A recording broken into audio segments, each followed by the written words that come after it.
নমস্কার সকলকে। আজকের এই ভিডিওটিতে থাকবে আন্দামান ভ্রমণের সম্পূর্ণ ট্যুর প্ল্যান। 8 রাত্রি 9 দিনে কিভাবে সম্পূর্ণ আন্দামান ভ্রমণ করবেন সেই বিষয়ে সম্পূর্ণ ভ্রমণ বৃত্তান্ত আজকে তুলে ধরব আপনাদের সামনে। তাই ভিডিওটিকে একটু স্কিপ না করে শেষ পর্যন্ত দেখুন। এই রকম ডিটেলস ভিডিও কিন্তু আজ পর্যন্ত আপনি কোথাও ইউটিউবের কোনো চ্যানেলে পাবেন না। তাই ভিডিওটি শেষ পর্যন্ত দেখার অনুরোধ রইল। 8 রাত্রি 9 দিনে আন্দামান ভ্রমণের প্ল্যান হলো এই রকম।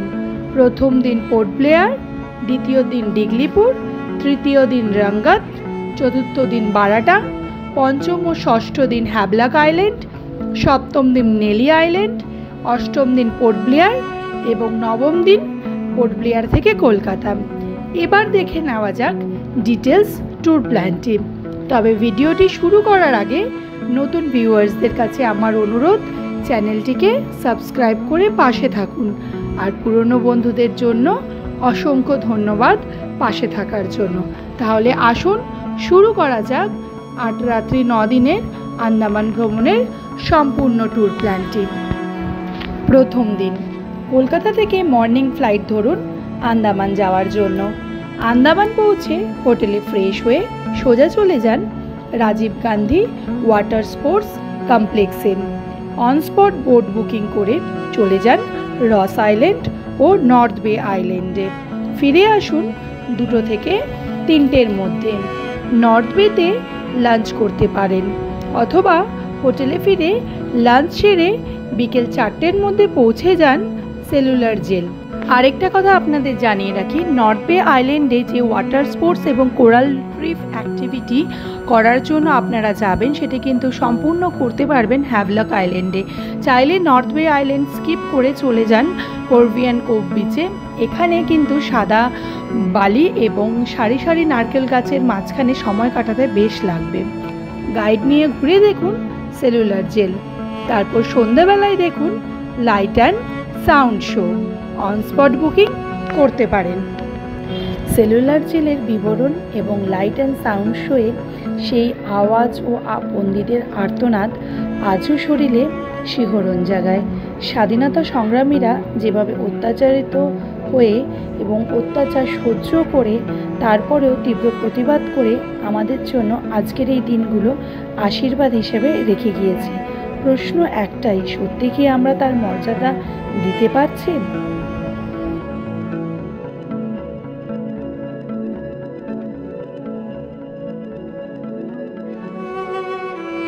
দ্বিতীয় দিন চলে যান সোজা ডিগলিপুর। আন্দামান যেহেতু একটু কস্টলি জায়গা, তাই চেষ্টা করবেন আন্দামানে আসলে উত্তর আন্দামানটাও ঘুরে দেখার জন্য। আমরা গিয়েছিলাম উত্তর আন্দামানে ডিগলিপুরে। দ্বিতীয় দিন ভোরবেলায় রওনা দিয়েছিলাম পোর্ট ব্লেয়ার থেকে ডিগলিপুরের উদ্দেশ্যে। পোর্ট ব্লেয়ার থেকে ডিগলিপুর যেতে সময় লাগে 12 থেকে 14 ঘন্টা। পোর্ট ব্লেয়ার শহর থেকে 30 কিলোমিটার দূরে অবস্থিত একটি গ্রামীণ কার্যালয়ে আপনাদেরকে দাঁড়াতে হবে। সেখানে আপনাদের পরিচয়পত্র দেখিয়ে আপনাদের পারমিশন করে নিতে হবে জারোয়া রিজার্ভ ফরেস্টের মধ্যে দিয়ে যাওয়ার জন্য। পারমিশন করে আমাদের গাড়ি গিয়ে দাঁড়ালো জারোয়া রিজার্ভ ফরেস্টের চেকপোস্টে। প্রথম কনভয়ের টাইমিং মিস করে গেলাম, তাই আমরা দ্বিতীয় কনভয়ের টাইমিং পেলাম সকাল 9:30টায়। জারোয়া রিজার্ভ ফরেস্টের ভিতরে কোনো প্রকার ছবি তোলা যায় না। রিজার্ভ ফরেস্টটি 50 কিলোমিটার দীর্ঘ। জারোয়া রিজার্ভ ফরেস্ট ক্রস করে আমরা পৌঁছালাম বারাটাং জেটিতে, যেখান থেকে ভেসেলে করে সমস্ত ধরনের যানবাহন মানুষ পারাপার। প্রায় 16 ঘন্টা জার্নি করে আমরা পৌঁছালাম আমাদের রিসর্ট ডিগলিপুরে প্রেস্টিন বিচ রিসর্টে। আর এই প্রেস্টিন বিচ রিসর্টের পাশেই একদম কালীপুর বিচ, যেখানে টার্টেল নেস্টিং গ্রাউন্ড নামে সবার কাছে পরিচিত। ভরা জোয়ার অথবা জলের তাপমাত্রা কম থাকলে সামুদ্রিক কচ্ছপ এখানে ডিম পাড়তে আসে। আমাদের কপালে ছিল না, তাই আমরা দেখতে পারিনি। পরের দিন আমরা রওনা দিয়েছিলাম রস অ্যান্ড স্মিথ আইল্যান্ডের দিকে। ব্রিটিশ 2 ভাইয়ের নাম করে এই আইল্যান্ড, একদিকে রস আর একদিকে স্মিথ আইল্যান্ড। মাঝখান দিয়ে এই 2টি আইল্যান্ডকে ভাগ করে রেখেছে একটি বালুচর। জোয়ার আসলে কিন্তু 2টি আইল্যান্ড একে অপরের সাথে একেবারে মিশে যায়, তখন কোনটি রস এবং কোনটি স্মিথ বোঝাই যায় না। রস অ্যান্ড স্মিথ আইল্যান্ডে যেতে হয় স্পিড বোট করে। সময় লাগে 15 থেকে 20 মিনিট পর্যন্ত। পানীয় জল ও শুকনো খাবার সঙ্গে করে নিয়ে যেতে হয়। আইল্যান্ড ঘুরে আমরা রওনা দিয়েছিলাম তারপরে রাঙ্গাতের উদ্দেশ্যে।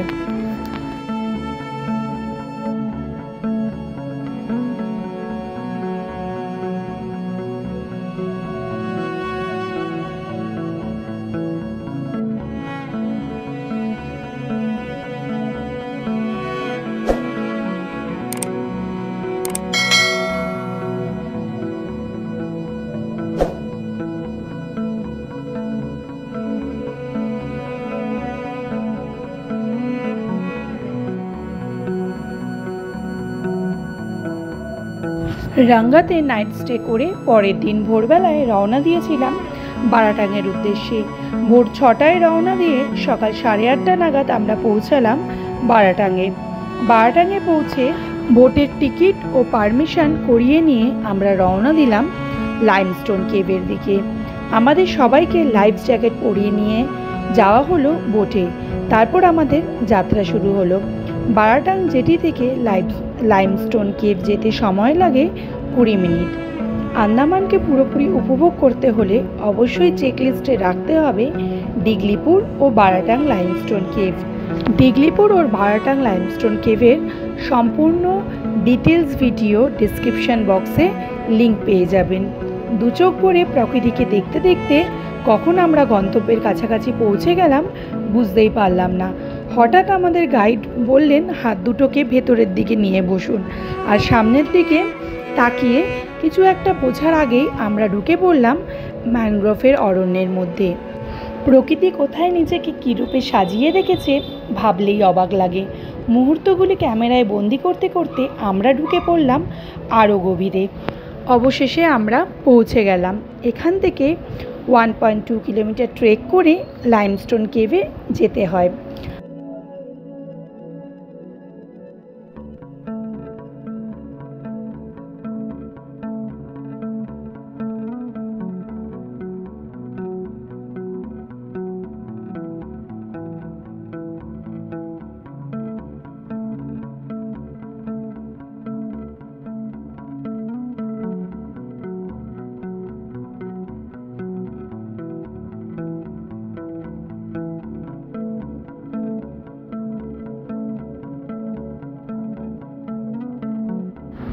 আমার শাশুড়ি মাকে বসিয়ে রেখে আমরা এগিয়ে গেলাম লাইমস্টোন কেভের দিকে। কিছু দূর হাঁটতে না হাঁটতে আমার একরত্তিটি আমাদের সাথে পা মেলাতে না পারায় ওকে তুলে নিলাম আমার পিঠে। জঙ্গলের মধ্যে দিয়ে হাঁটতে হাঁটতে কোনো অ্যাডভেঞ্চারে বেরিয়েছি বলে মনে হচ্ছিল। এত সুন্দর পরিবেশে আসতে পেরে এবং মুহূর্তগুলি তোমাদের সামনে তুলে ধরতে পেরে নিজেকে ধন্য বলে মনে হচ্ছিল। অনেকটা পথ হেঁটে অবশেষে আমরা পৌঁছে গেলাম লাইমস্টোন কেভে। লাইমস্টোন কেভটি কিন্তু মাত্র 100 মিটার দীর্ঘ এবং ভেতরটা অনেকটাই ন্যারো, তাই যত সকাল সকাল আসবেন পুরো ভেতরটা আপনারা ভালো করে ঘুরতে পারবেন। কারণ বেলা বাড়ার সঙ্গে সঙ্গে পর্যটক বাড়লে বাইরে লাইন পড়ে যায়, তখন আস্তে আস্তে একে একে করে ভেতরে ঢোকানো হয়। বারাটাং ঘুরে আমরা চলে এসেছিলাম পোর্ট ব্লেয়ারে। পোর্ট ব্লেয়ার থেকে তার পরের দিন সকালবেলায় সকাল 7টায় আমরা রওনা দিয়েছিলাম ম্যাক্রুজে করে হ্যাভলক আইল্যান্ডের দিকে। ম্যাক্রুজে করে হ্যাভলক পৌঁছাতে সময় লাগে 90 মিনিট। দৈত্যকার এই ক্রুজটি করে যাত্রার সময় মনেই হবে না কতটা গভীর সমুদ্রের বুক চিরে আমরা ছুটে চলেছি হ্যাভলক আইল্যান্ডের দিকে। সমস্ত সুবিধাযুক্ত বিলাসবহুল এই ক্রুজটিতে ইকোনমিক, প্রিমিয়াম, ডিলাক্স, রয়্যাল সমস্ত ধরনের ক্যাটাগরির সিট আছে। অনলাইনে ম্যাক্রুজের অফিসিয়াল সাইটে গিয়ে টিকিট বুক করতে পারবেন।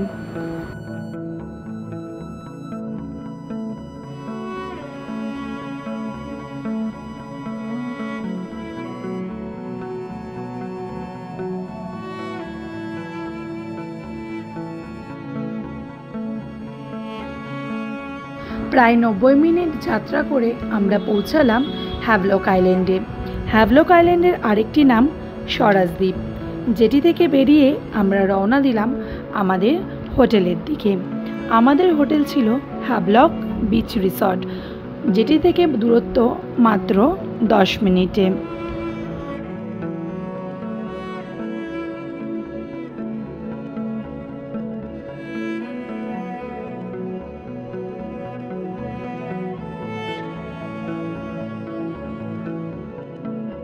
হোটেলে পৌঁছে ফ্রেশ হয়ে লাঞ্চ করে বিকেল 3টের মধ্যে আমরা পৌঁছে গেলাম হ্যাভলক আইল্যান্ডের সবথেকে সুন্দর ও এশিয়া মহাদেশের মধ্যে শ্রেষ্ঠত্বের খেতাব পাওয়া রাধানগর বিচে।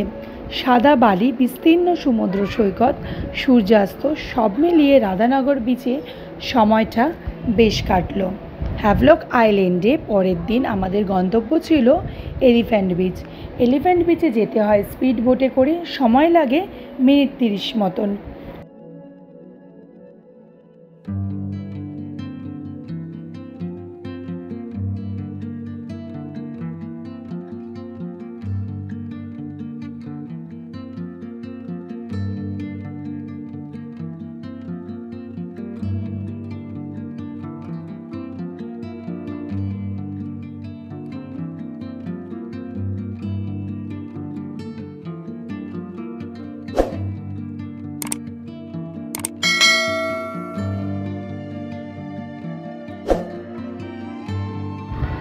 নীল সমুদ্রের জল, সাদা বালির বিস্তীর্ণ সমুদ্র সৈকত। এই এলিফ্যান্ট বিচে রয়েছে নানান ধরনের ওয়াটার স্পোর্টস অ্যাক্টিভিটি। এখানে রয়েছে snorkelling, sea walk, banana ride, glass boat ride, water scooter, আরও কত কি। সবকটাই কিন্তু 600 থেকে 700 টাকার মধ্যে। সি ওয়াক এবং স্কুবা ডাইভিংয়ের প্রাইস একটু হাই, সেটা সবাই আমরা জানি। আর বাকি কিন্তু ওয়াটার স্পোর্ট 600 থেকে 700-র মধ্যে। আমরা গ্লাস বোট রাইড করে কোরাল রিফ দেখে ডিসাইড করলাম স্নর্কেলিং করব। অনেকটা সময় এলিফ্যান্ট বিচে কাটিয়ে আমরা লাঞ্চ টাইমে ফিরলাম হোটেলের। পরের দিন আমাদের গন্তব্য ছিল নীল আইল্যান্ড। হ্যাভলক থেকে গ্রিন ওশান ক্রুজে করে আমরা গিয়েছিলাম নীল আইল্যান্ডে। ক্রুজে করে হ্যাভলক থেকে নীল আইল্যান্ডে যেতে সময় লাগে 1 ঘন্টা মতন। হোটেলে ঢুকে ফ্রেশ হয়ে লাঞ্চ সেরে বিকেল 3টের মধ্যে বেরিয়ে পড়ুন 1 নম্বর লক্ষ্মণপুর বিচে সানসেট দেখতে।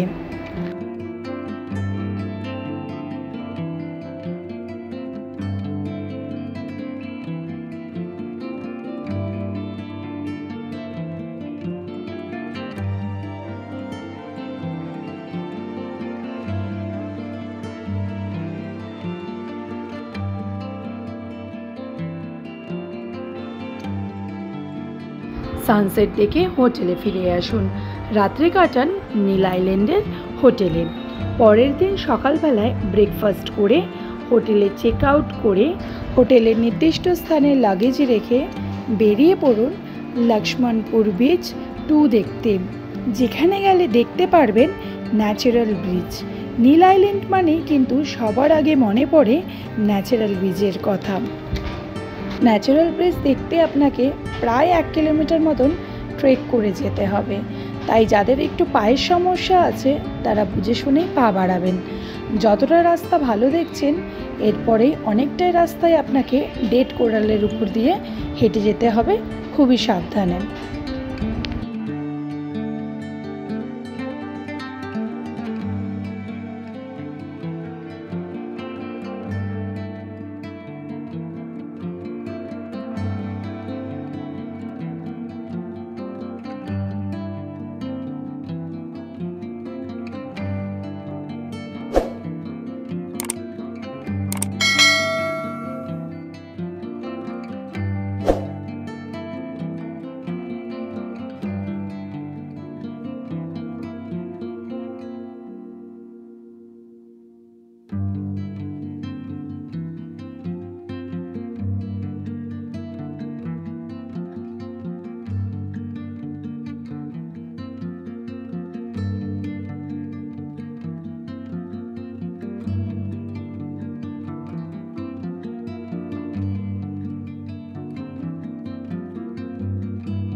ন্যাচারাল ব্রিজ দেখে চলে আসুন নীল আইল্যান্ডের আরেকটি সুন্দর বিচ ভরতপুর বিচ দেখতে। এখানে খুব সুন্দর গ্লাস বোট রাইড করে কোরাল রিফ দেখতে পারবেন। নীল আইল্যান্ডের নীল সমুদ্রে কিছুটা সময় কাটিয়ে লাঞ্চ সেরে তারপরে রওনা দিন ক্রুজে করে পোর্ট ব্লেয়ারের উদ্দেশ্যে। পরের দিন মর্নিং ফ্লাইট ধরে সোজা কলকাতা। এবার বলবো আপনাদের হোটেল, গাড়ি, ক্রুজ টিকিট ও বোট টিকিট নিয়ে। হোটেল, ক্রুজ টিকিট অনলাইনে কাটতে পারেন। আমি আমাদের ট্যুর প্ল্যানারের নাম্বার শেয়ার করে দিলাম, চাইলে এনাদের সাথেও কন্ট্যাক্ট করতে পারেন।